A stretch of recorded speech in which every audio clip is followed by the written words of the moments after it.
Hey everybody, another day at Panorama Mountain Resort. Stoked to be out here again riding my bike. Today we are on the hunt for tech trails and lines. So the whole idea behind this video is what we are going to do is ride a trail called Moose Powder into Black Moose. It's two of Panorama's hardest trails, and we're gonna look at line choice. So line choice is a very important part of mountain biking. It basically applies to every single trail.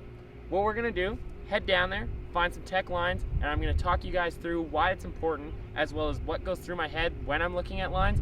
We're going to try a few different things, film a few different lines, and hopefully you guys come out and you learn something, and I fine-tune my skills. Let's get it.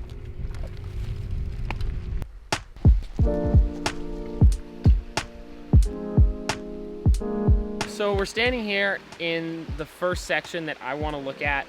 This seems like a pretty straightforward section because it's basically just straight down the hill, but this section is perfect to look at lines because there's so many little terrain features like rocks and roots and holes and everything that you want to avoid.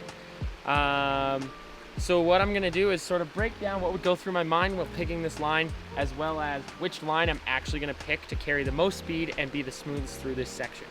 This section is very wide and very straight, but to sections like these, there's always three different options or more, but for this one, there's three.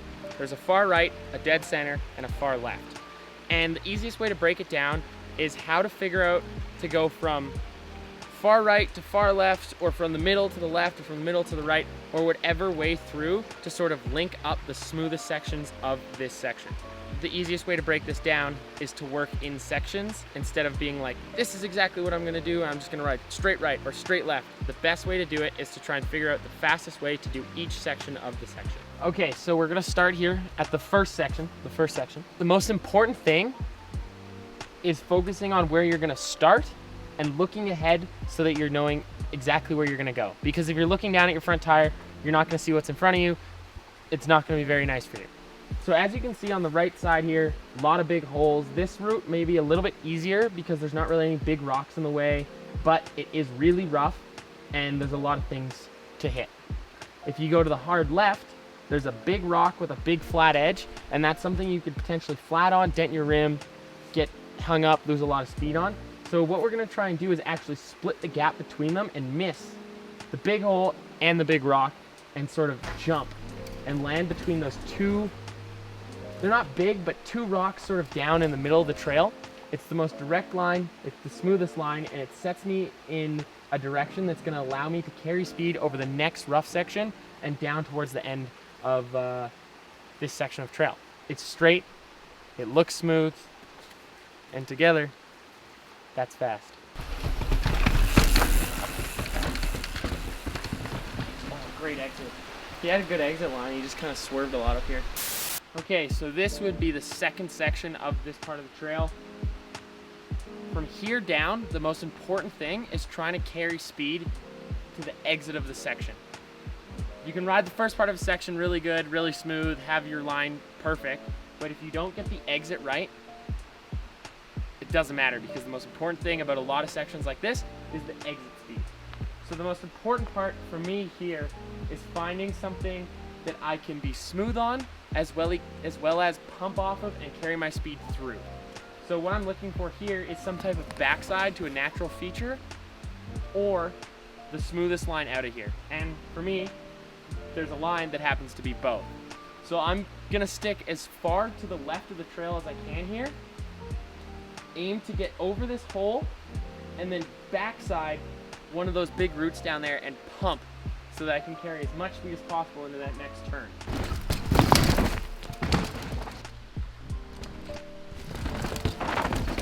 So we covered the straight part of this trail, and now we're at a corner. It's a long left with a flat exit. This type of corner is exactly where you would make or break your race run. There's lots of time to be lost, but lots of time to be found. So you have an inside, you have an outside, and you have a middle. And what I want to do is sort of break it down and evaluate which part of the track is going to be faster and why. To me, it really seems like this outside is going to be faster because you're able to carry a lot more speed on the exit, as well as getting more pedal strokes in across the flat section. I'm going to try both out, and we're going to see which one's faster. So we're standing at the beginning of the turn. We're gonna walk through the outside right now, and I'm gonna show you where you sort of need to pick up speed, where you need to be braking, and how you're gonna generate the most speed possible when exiting the turn. So, everything starts at the beginning. You break the corner into 3 sections: the beginning, the apex, and the exit. And this beginning is actually quite hard because you need to make a pretty aggressive turn out of the corner before, and then you actually have to head right into a bunch of big holes. So there's not really an easy way to do this, to miss the holes or miss the sharp turn at the beginning, but I think that with the exit that this turn has, you're gonna be able to accelerate a lot out of the exit. So let's check it out. Okay, so I'm standing here at one of the more crucial parts of this turn. There's 2 big holes, but this is exactly where you're gonna set your line, do a little bit of your braking, so that when you come into the main part of the turn, you actually can release the brakes and carry as much speed as possible. What you wanna do here is get as wide as possible so that you're aimed right next to this tree, and you're already gonna be wanting to initiate your turn. So you're already gonna be wanting to be looking towards the exit of the turn here, leaning your bike in and starting to make the movement so that you're ready to hit the bottom of the turn, hit the apex, and accelerate out. So starting here is really where you're gonna want to focus on the exit. You can't be looking at your front tire. You gotta be looking towards the exit of the turn so that you know exactly where you're gonna go and exactly what's coming in front of you. Moving down from there to this tree, and this is sort of where everything happens. This is where you're gonna 100% gonna wanna be off your brakes, especially because it's so flat. You're not gonna wanna be doing any braking from here out because you're just gonna be losing more and more speed on the exit. So from here, you're gonna be wanting to look directly at the exit of the turn. Your bike's gonna be leaning, your turn's gonna be already initiated, and from here, you're just gonna take your fingers off the brakes and let the bike run through the turn and get on the pedals as hard as you can out of the exit. I mean, in a racing scenario, that's exactly how you're gonna wanna do it. But just for riding, these are things to think about, is where you're braking, how you're initiating your turn, and where you're looking as you're turning. So I'm gonna stop braking here. I'm gonna be looking towards the exit, and I'm gonna be already fully initiating my turn so that when I hit the apex, most of my turning is done, and I'm already heading out to the end of the turn. So now we're gonna check out the inside. The inside has a little bit of a slower entrance, but the exit might be a little bit faster because you don't have to hit the holes and the big compression at the bottom. So we're gonna come here and look at this. So the entrance, the very beginning of the inside, is actually the same as the outside, but you are gonna be going a little bit slower. The thing is with the inside is you have to do a little bit more thinking and earlier turning so that you can get across to the inside and carry your speed across the exit. So you're gonna wanna be a little bit wider than the outside, so you're gonna wanna come out all the way on this fresh loam stuff here, out in this duffy stuff. And then you're gonna wanna make your turn, you're gonna be wanting to make all of your turn right here, so that you turn down, get across the route, and then try and carry as much speed as possible across this little side hill all the way down to the exit. You won't be able to pedal as quick because you are on a bit of a side hill, but what the inside does for you is it allows you to skip that big compression and the holes on the exit. So it might be slower up here, but you may be able to release the brakes and carry a lot more speed through to the exit because you're higher and more inside. So to allow yourself to have that really good exit, you're gonna really wanna focus on how early you brake as well as how aggressive you make your turn.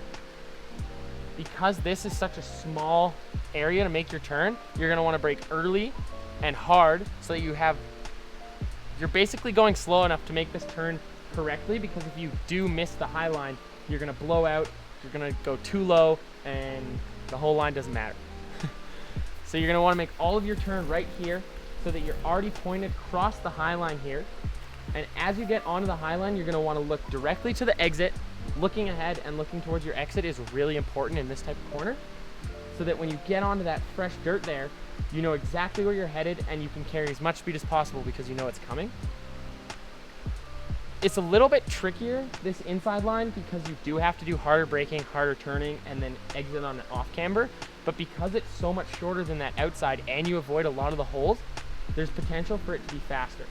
I'm not 100% sure if it will be, but it'll be good to see and give both a try and find out what's faster. This is a super interesting section. There's some stuff like this on a lot of World Cup tracks that we have, and it's always a super hot debate at the World Cups for if outside or inside is faster.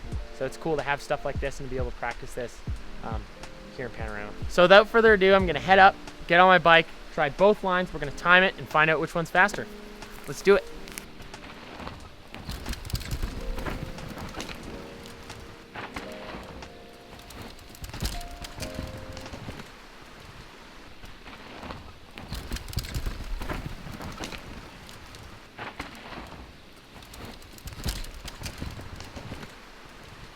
Okay, so we've analyzed this section of the track. Both lines actually turned out to be really good, so it's kind of hard to choose between them. But to me, it feels like the inside is a little bit faster, it's a little bit shorter, and the exit is actually pretty good, so you can carry really good speed onto the exit. This is a really cool section to practice this type of stuff. There's lots of different lines, lots of different features, and this stuff is really good to work on your bike skills, and this was basically the perfect place to do it. Between the upper fast straight stuff and this inside and outside on this turn, I hope you guys learned something. Drop a comment if you did. Thanks for tuning in. Don't forget to like and subscribe. I hope you guys enjoyed the video.